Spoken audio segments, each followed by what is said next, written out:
साल बुना। भोले भाले किसान अधिक उत्पादन के लालच में फंसकर रासायनिक खाद व कीटनाशकों का प्रयोग करने लगे। बैलों की जगह ट्रैक्टर से जुताई होने लगी। शुरुआत में कम रासायनिक खादों के प्रयोग से अधिक उत्पादन हुआ। धीरे धीरे रासायनिक खादों के प्रयोग के कारण भूमि की उर्वरा शक्ति क्षीण होने लगी, जिसकी वजह से उत्पादन घटने लगा तथा फसलें कमजोर होने लगीं।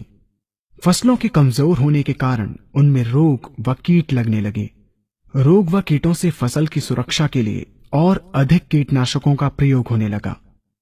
एक तरफ ज्यादा उत्पादन के लिए अधिक रासायनिक खादों का प्रयोग होने लगा, वहीं दूसरी तरफ फसलों को रोग व कीटों से बचाने के लिए अधिक विषाक्त कीटनाशकों का प्रयोग बढ़ गया, जिसके कारण उत्पादन लागत बढ़ी और किसान को लाभ कम होने लगा, बल्कि छोटे किसान कर्ज में डूबने लगे।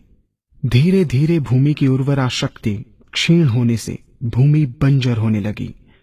रासायनिक खाद व कीटनाशकों के कारण खाद्यान्न भी विषाक्त हो गए तथा जलवायु भी प्रदूषित हो गई, जिसके कारण मानव पशु पक्षियों के स्वास्थ्य पर प्रतिकूल प्रभाव पड़ा, जिसका परिणाम आपके सामने है। मानव स्वास्थ्य पर रासायनिक खादों के पड़ने वाले प्रभाव को आप ऐसे समझें। जब किसान फसल में रासायनिक खाद डालता है तो रासायनिक खाद में उपस्थित विषाक्त रसायन जल में घुलकर सबसे पहले जल को प्रदूषित कर भूमि के अंदर उपस्थित केचुए व सूक्ष्म जीवाणुओं को मार देता है।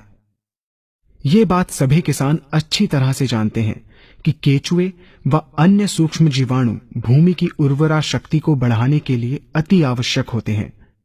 विषाक्त रसायन के कारण इनकी मृत्यु हो जाने से भूमि की उर्वरा शक्ति नष्ट हो जाती है तथा भूमि कठोर होकर बंजर होने लगती है।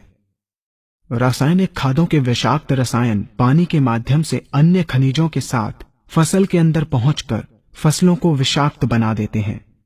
बाद में जब खाद्यान्न के रूप में मनुष्य या अन्य पशु इन्हें खाते हैं तो ये विषाक्त रसायन मानव स्वास्थ्य पर बहुत ही बुरा प्रभाव डालते हैं तथा मनुष्य के अंदर तरह तरह के रोग उत्पन्न करते हैं। जब हम जैविक खाद का प्रयोग भूमि पर करते हैं तो जैविक खाद पानी में मिलकर पानी को प्रदूषित नहीं करती। जैविक खाद भूमि के अंदर उपस्थित उर्वरा शक्ति को बढ़ाने वाले जीवाणु तथा केचुओं की संख्या को तीव्रता से बढ़ाती है, जिससे भूमि की उर्वरा शक्ति बढ़ती है तथा भूमि छिद्र युक्त एवं भुरभुरी हो जाती है, जिससे वायु और प्रकाश भूमि के अंदर गहराई तक प्रवेश करते हैं, जिसके कारण भूमि में तापमान एवं आर्द्रता का संतुलन बना रहता है और फसलें मजबूत होती हैं। जैविक खाद में विद्यमान तत्व खाद्यान्न के माध्यम से मानव व पशु पक्षियों के शरीर में पहुंचकर स्वास्थ्य लाभ पहुंचाते हैं।